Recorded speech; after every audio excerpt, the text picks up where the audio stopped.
another episode of Behind the Dreamers. I'm your host, Jennifer Loading, and we are talking to the achievers, the creators, the magic makers, and the dreamers. These are our friends. These are your friends, and they are living the extraordinary.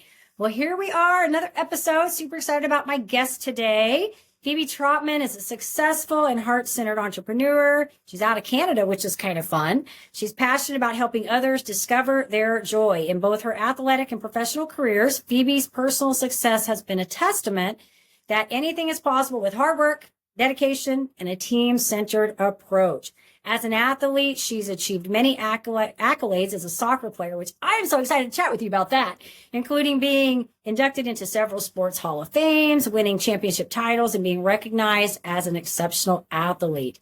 And she's also excelled in her career as a network marketer, which is also in my background, so I'm excited to chat with you about that, earning some top awards and recognition within her company. So before we welcome her on, we want to do a quick shout out to our sponsor. This episode is brought to you by Walt Mills Productions. Need to add excitement to your YouTube videos or some expert hands for editing? Look no further. Walt Mills is the solution you've been searching for. Walt is not only your go-to guy for spicing up content, he's the force behind a thriving film production company with numerous titles in the pipeline. Always on the lookout for raw talent, Walt is eager to collaborate on film and internet productions. With a background deeply rooted in entertainment and promotion, Walt Mills leverages years of skills to give you the spotlight you deserve. Want to learn more about Walt and his work? Head on over to waltmillsproductions.net and let your content shine. All right. And so with that, Phoebe, I want to welcome you to the show. We are so excited to have you here today.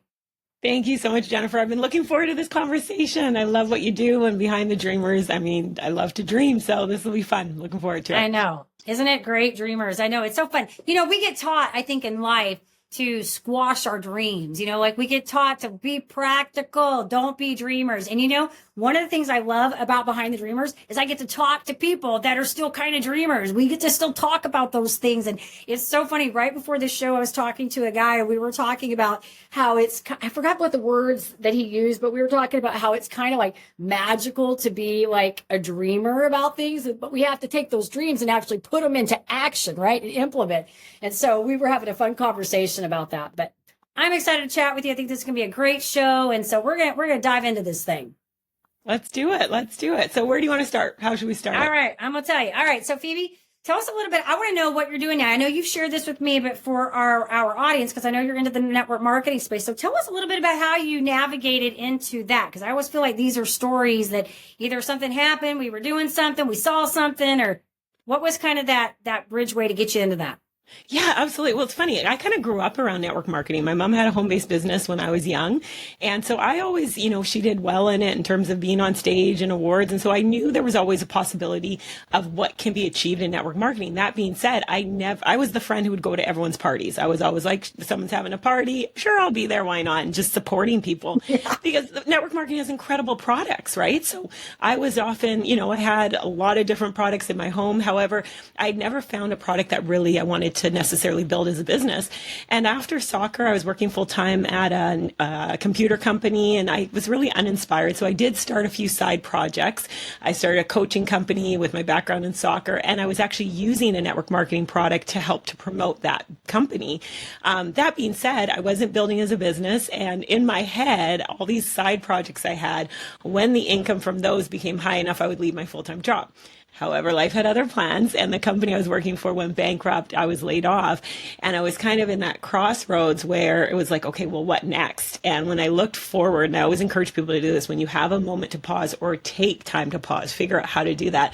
Look forward in terms of what you want your life to look like. And I knew I wanted to have something I could build from anywhere. I loved being around a team and working together again with my background in sports.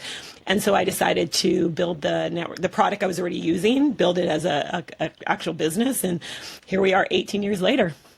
Wow. Mm-hmm. Well, I know I shared with you that I spent 22 years, actually probably more than 22. I'm still technically signed up in a network marketing company, but actively working almost 22 years in the Mary Kay world. And so I understand, I say I can resonate with you on the, understanding about the team building and representing the product and the selling. And I think one of the really neat things, I don't know about you, but where I'm coming from, I was a young mom when I started in that space. Mm-hmm. And for me, it really afforded me the flexibility couple things. One, it gave me autonomy, which I'm like to beat the bone drum. I like the autonomy, but I also really appreciated that it allowed me to be home with my kids. And so, even though I'm married, my husband makes good money. It was nice to have that extra income coming in, but also to be with my children while I was doing that. So for me, I was able to be a stay-at-home mom for all three of my kids. My youngest is now 20. My oldest is 27. Will be 28 this year. So I was able to stay with them the entire time and do that on a very,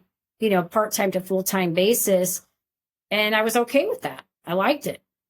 Yeah. And that's one of the beautiful things about it is it does give you that flexibility. And that was always my goal was like, when I become a mom, I want to be able to stay at home. And, the motherhood route took different turns and twists. That being said, I've worked with so many moms who that's what they've been able to do, or I should say parents in general, because it does give you that flexibility to create your own schedule and to, depending on your household income and what you want to achieve, there's opportunities there for everyone. And that's one of the beautiful things about it. And I also say, it's so much bigger than just the income. It's the people, the person you grow into, and just how it can help you grow in terms of a positive mindset and to help you cultivate those dreams and put the action behind it, which is so important when you want to go after your goals and dreams.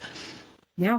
Well, and I think a lot of times, I know we talked about this, prior when we have our long conversation. I think it gets I feel like it gets a bad rap a lot of times because people hear network marketing, they go, network marketing, right? And they run.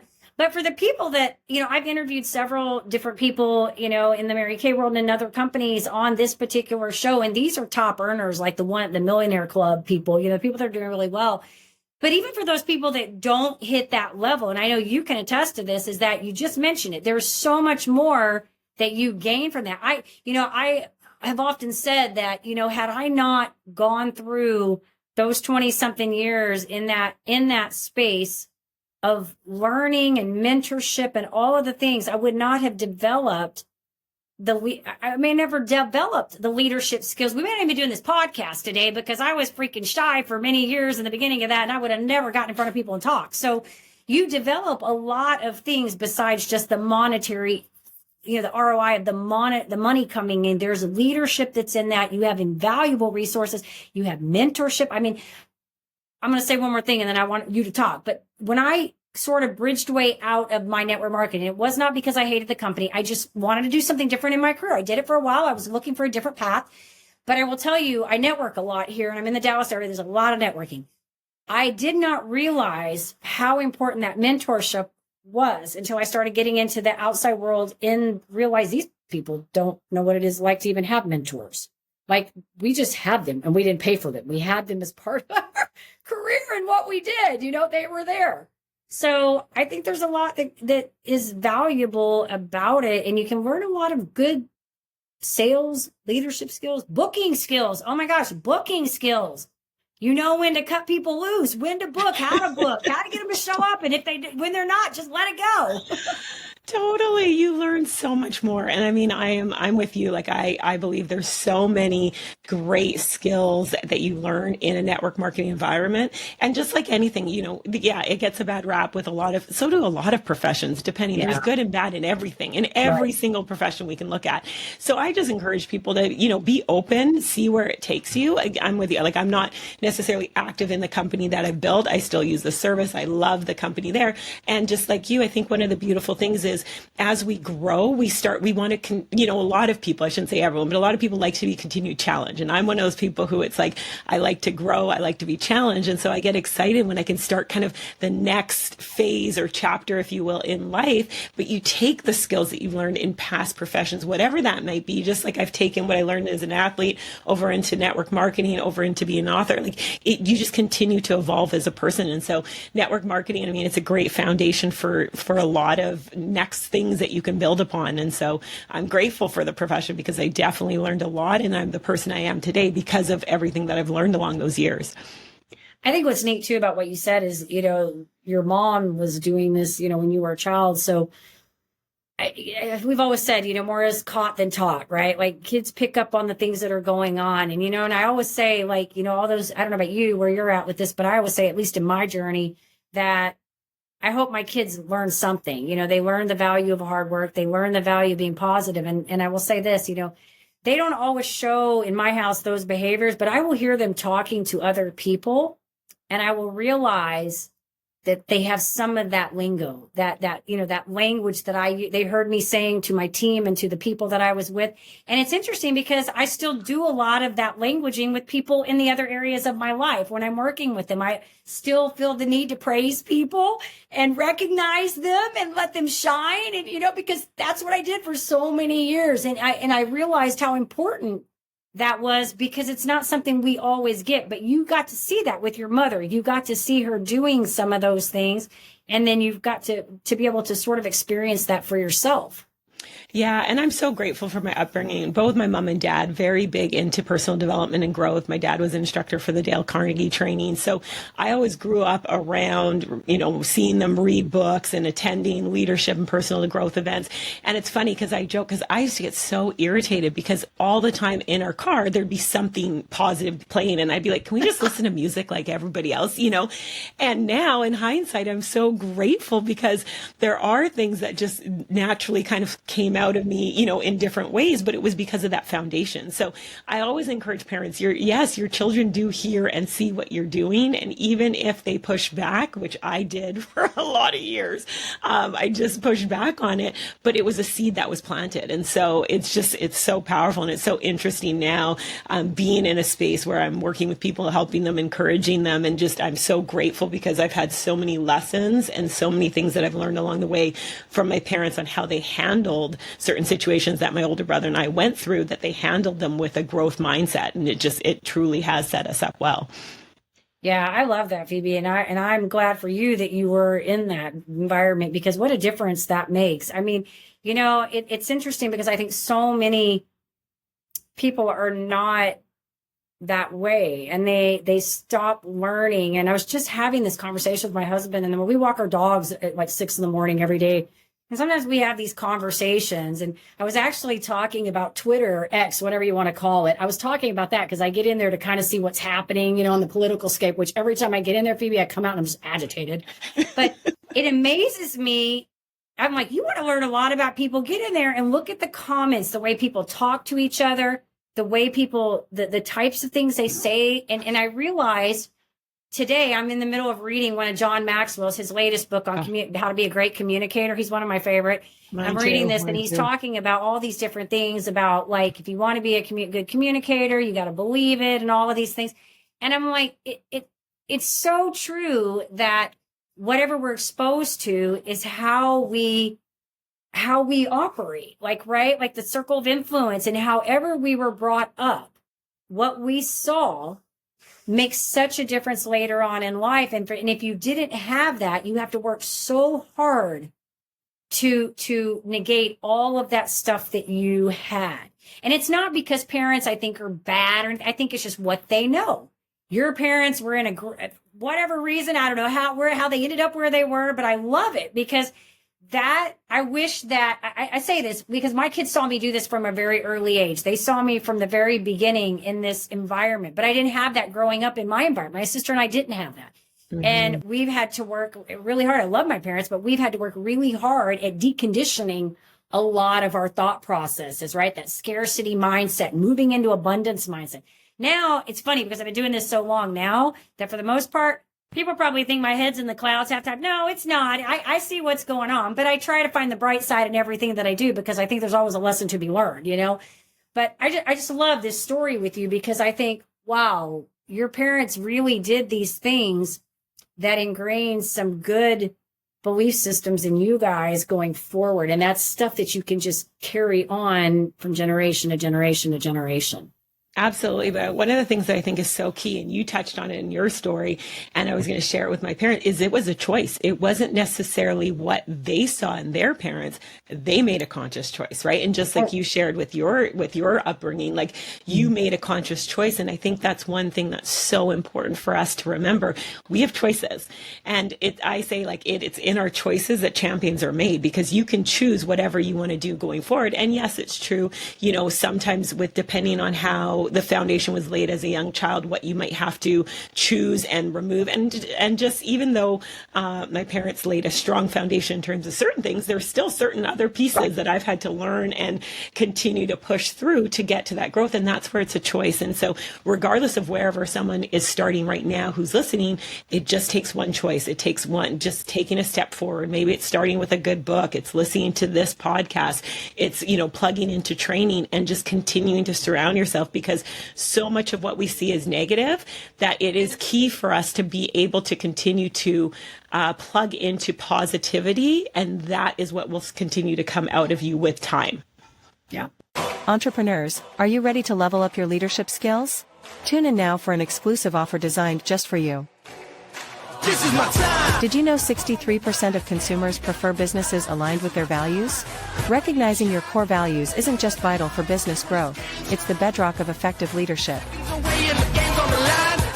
Whether you're a seasoned entrepreneur or an aspiring creator, identifying your core values is a key step in constructing the framework of a successful leader, enabling you to lead authentically, expand your business, and live life on your terms. Never settle, don't play. Putting the kettle to flame. I go 100 all day. Foot on the pedal, no brakes. 10, 9, paid all my dues, waited in line. 8, 7. Are you ready to access tools to kickstart your leadership journey? Unlock a treasure trove of insights and get your free resources at www.linktree/Jennifer Loading. Take that crucial first step toward realizing your leadership aspirations and elevate your leadership game today. Ready to shine. I agree with you, Phoebe. I agree. And I think it's a continual process, because we all still have things we have to deprogram. We have belief systems, because it's not just our parents aren't the only influences in our lives. We go to school, we have, media, all these things at us all the time. But I think the really, you said important thing is that conscious decision to make the change, right? But I think like you said, the next step further is to recognize that this is going to continue. It's a continual process. It's not hey, I read a book, I'm done today, I learned something, no more. No, it is a continual. And I will tell you, I love to read. I didn't always like to read. I do now.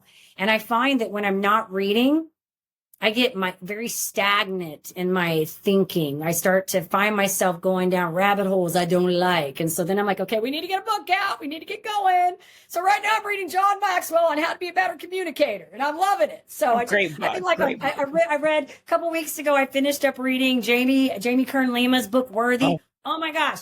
Great book. Awesome book. Finished that one up. Then my next one I read was Brain Glue by James Bonds, how to make things sticky, like your marketing campaign sticky. Learn some cool things in there, And so I feel like we just have to say that, make the conscious choice to continue to keep doing things to better ourselves, because it's not just about us. It's about all the people that come into our lives. When we make ourselves better, then we give permission to other people to also treat us differently, show up differently, and also the opportunity to see that they can also do things to fix their situations.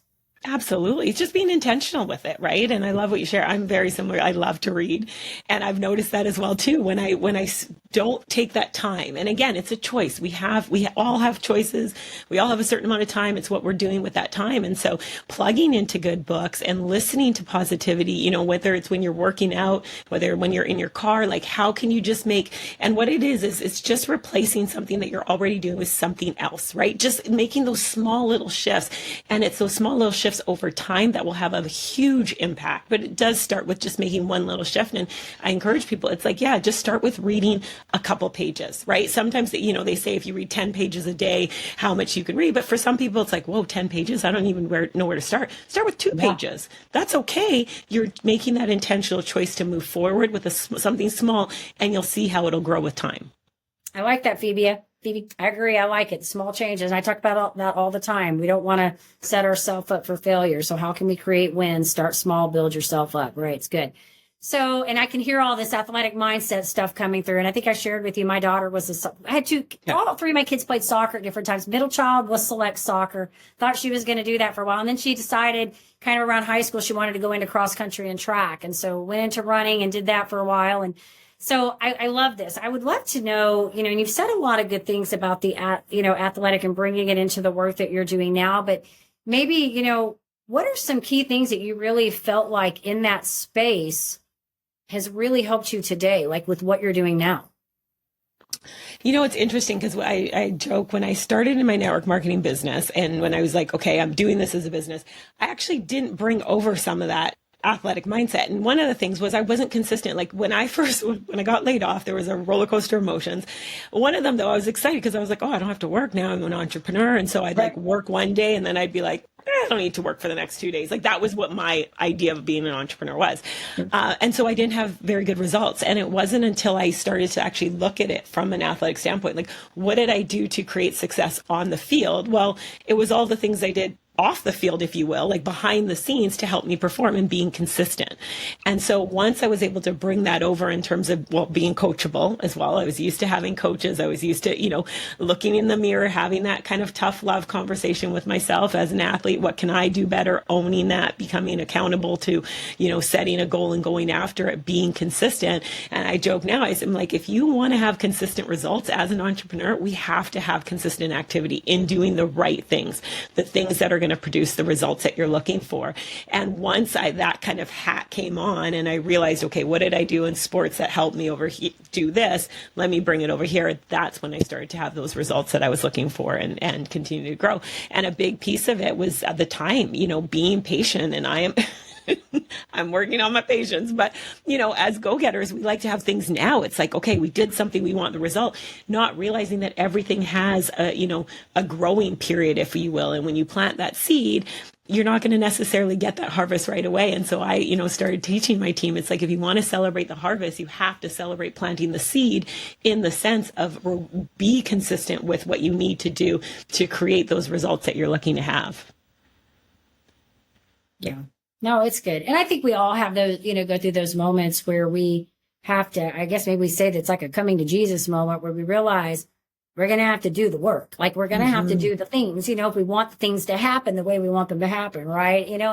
But I do think sometimes, as entrepreneurs, we do get into that mindset. We're like, I'm an entrepreneur now and I can kind of do what I want to do until you, like you said, you realize nothing's happening. Right. We always had to say like nothing happens until you sell something. You got to start selling. Right. There's all the processes up to that, but you got to make a sale to make anything happen. So yeah, and doing stuff. Oh, sorry. I was just going to say also doing the stuff sometimes that you don't necessarily want to do, right? Yeah. There are those things like as an athlete, like I didn't necessarily love fitness in the sense of doing sprints and that piece of soccer. I love to just play the game. That being said, conditioning is a big part of how it's going to help you perform in a game. And it's the same thing in doing a business. There are going to be certain tasks that you may not love to do. However, it's essential to get the result. And so focusing on how can I make it fun? I'm a big love to have fun with stuff. So I would create a lot of contests and incentives and things like that for my team. And I do the same now for my own personal stuff in terms of like writing. I make it fun. Okay, well, when this book is released, this is how I'm going to reward myself and different things to add that fun element into it as well, too. Yeah, that's great, Phoebe. So what's next? What's on the horizon? Like what's happening right now with Phoebe in your world?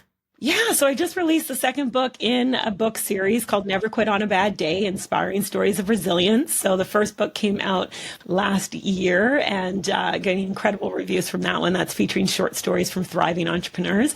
And this one just came out a few weeks ago now, and it's featuring stories from accomplished athletes. And it's really all about, as we're talking about, how do you continue to stay inspired and, encouraged through those tough times. And one of my motivations for writing the book was I really wanted to share the story behind the story, because I find so often people will see someone and they'll be like, well, that's good for them. And, they don't realize all the tough stuff that person went through and had to grow through to get to where they are.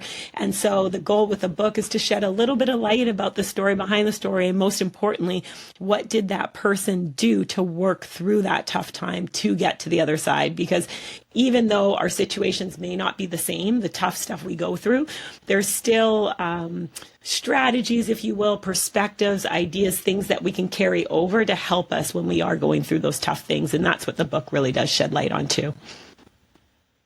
That's good. So I had a mentor that I worked with for a couple of years. One of my many, I would say I had a mentor. That was one of my many mentors, but I had this one for 2 years. And he always used to say, that which is most personal is universal. So like, in other words, we always think our stuff is an isolated thing, but it's really kind of, they're universal if you really look at the main things and not all the little pieces around it, but the main themes are always universal, right? And so when you think about, you kind of said, these entrepreneurs that you interviewed, you wanted to talk about their stories behind it.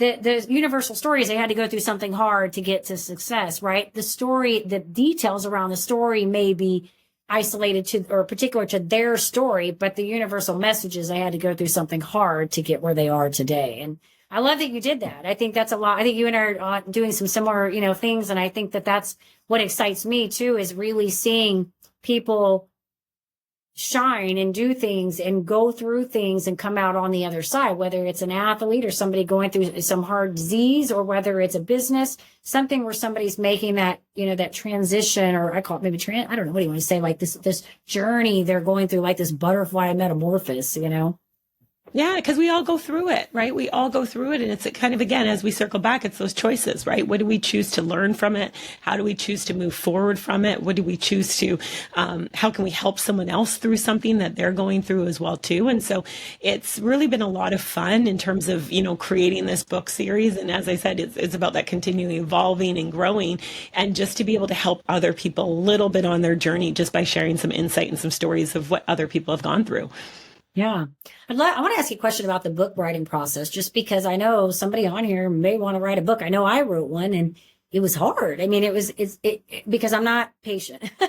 It's part of the problem. And I don't know about you, but for me, when I was composing mine, the hardest part was the outline, because I had to get sort of a order together of how I wanted this to go. And I like to just, if I want to write, I just want to sit down and write. Like, I just want to write, but you got to have a flow to things, right? And so for me, that was the hardest part. Once I had that, and I got help with that. I had somebody help me with that. But once I got that, the other parts were a little easier to fill in. So I'd love to know from you, because you've done a couple now, you've done more than one. And so what was maybe the most challenging part for you in that process?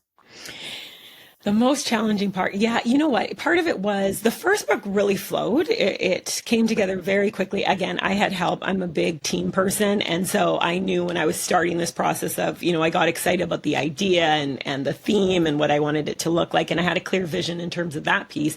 The actual breakdown of how to do it, that's when I went to people who knew how to do that, right? Again, the learning and being coachable and finding people who could help along the way. And so that really came together. And in my mind, I had a vision that I would finish the first book, and then the next book right away I would start it, right?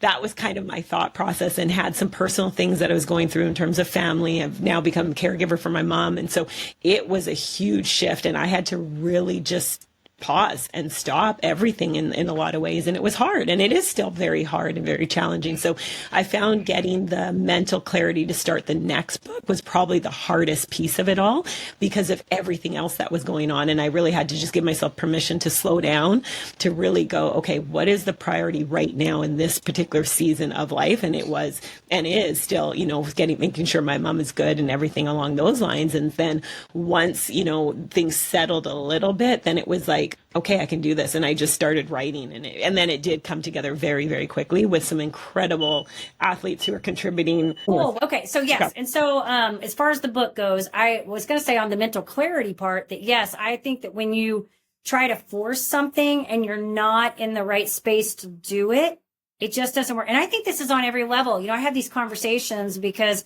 even on fitness, like I've really, because I've been going through some health stuff, I've been trying to get myself back in alignment. It's weird because it's not normal. It's like inflammatory stuff. It's not like, heart disease, that kind of stuff, because I'm healthy. I work out, right? But what I've had to do is I've had to learn, just speaking on a level of the body. When I don't feel like I can go out and run 2 to 3 miles today, we're not going to run 2 to 3 miles today. I got to be in the right mindset and the right physicality, right? So I think that what you're saying about this whole process is, where are your priorities? And if at this moment it needs to be here, and if in my case, it's making sure my health is right, not overdoing it, because I want to push, I want to be, like I want to be able to run, do my thing, So I think it's listening to where you need to be, where your priorities are at in that moment. And when you can come back to that space in a healthy frame of mind.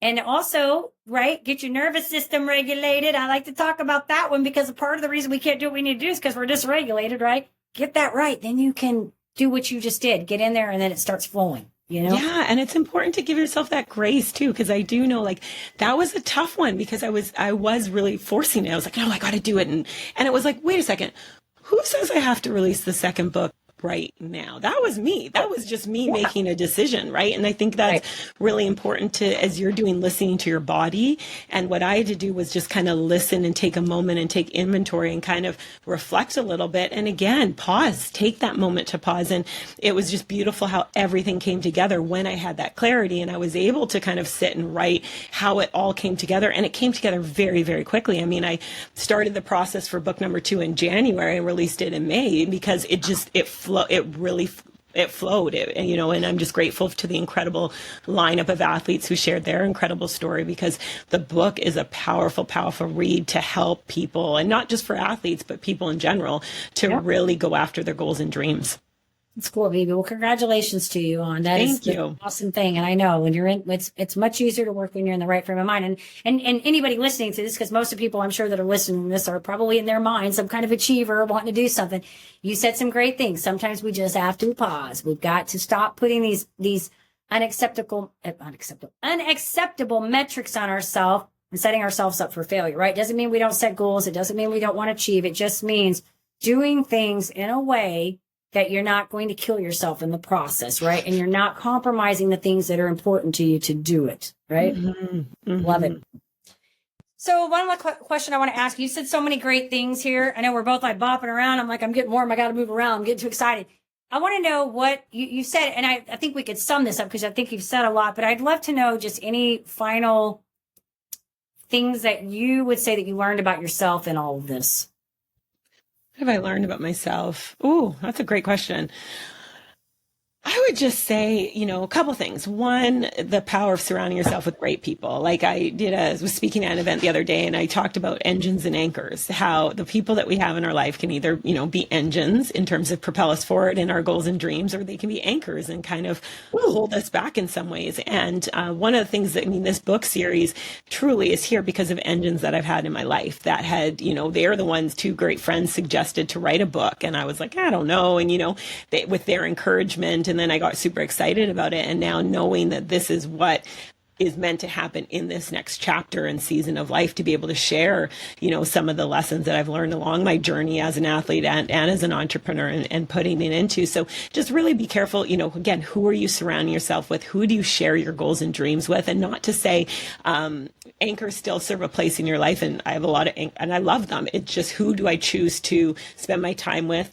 Who do I choose to share, what I'm working through and growing through, especially when you're in those challenging seasons, because those engines will help you even when you're going through tough stuff, which, as you know, we've shared, like some of the stuff I'm going through right now. I'm just so grateful for having engines who are there to help lift me up and to say, like, you can still do this. You can still move through this hard season that you're going through. And the second piece would just be gratitude. Even when you're going through tough stuff, how do you find those little moments to hold on to be grateful for? Because it just helps you shift that perspective. And sometimes that's all you need, especially when you're going through a very challenging season. And that's something that I've been doing, and holding on to through this next phase, if you will, is just finding those moments of gratitude to be grateful for and hold on tight to those. That's good. Engines and anchors. I like it. It's good. I was thinking about the little engine that could, so I'm like, I think I can. I can. Perfect. That's great. I mean, it's a great way to remember it for me, because I'm thinking engines and anchors, and I like love that, though. That's great. That's great. You do need anchor people in your life, but I don't think that they're the people that keep you safe and they keep you grounded and they keep you here. They're not going to be the people that put you into the space when you're needing to dream and go to that next level. So I love that. Thank you for sharing that. I think it's great. Phebe, you're awesome. I love what you're doing. Congratulations on all your success. You're lighting up, and I like that you're enjoying what you're doing, because I think that's important, that we have to truly enjoy what we do, because when we're convicted about what we're trying to put out there into the world, the messaging, then that comes through in our authenticity in the work that we create. So I love it. If our audience wants to get in touch with you, maybe they want to find these books, they want to reach out to you, follow you, who knows, where do you want us to send them? Yeah, so you can check out my website, neverquitonabadday.com, as well as I'm on Facebook, Instagram, Never Quit on a Bad Day. And I'd love to connect. I'd love to hear what they're working on, how I can cheer them on, support them, and just, I encourage people, go after your goals and dreams. They're there for the taking, so it's just a matter of going forward. I like your website domain, by the way. I saw your email when it came through. I don't know that I paid attention to it the first time, but I saw it today, and I'm like, this is cute. I like it. Never Quit on a Bad Day. I like it. It's cute. It works. Thank you. To our audience, we appreciate you. Thank you for tuning in. And if you enjoy the show, head on over to Apple. You can give us a review over there. And of course, hit that subscribe button on the YouTube so we can keep sharing all these awesome stories about these awesome people. And as I always say, in order to live the extraordinary, you must start. And every start begins with a decision. You guys take care, be safe, be kind to one another, and we will see you next time.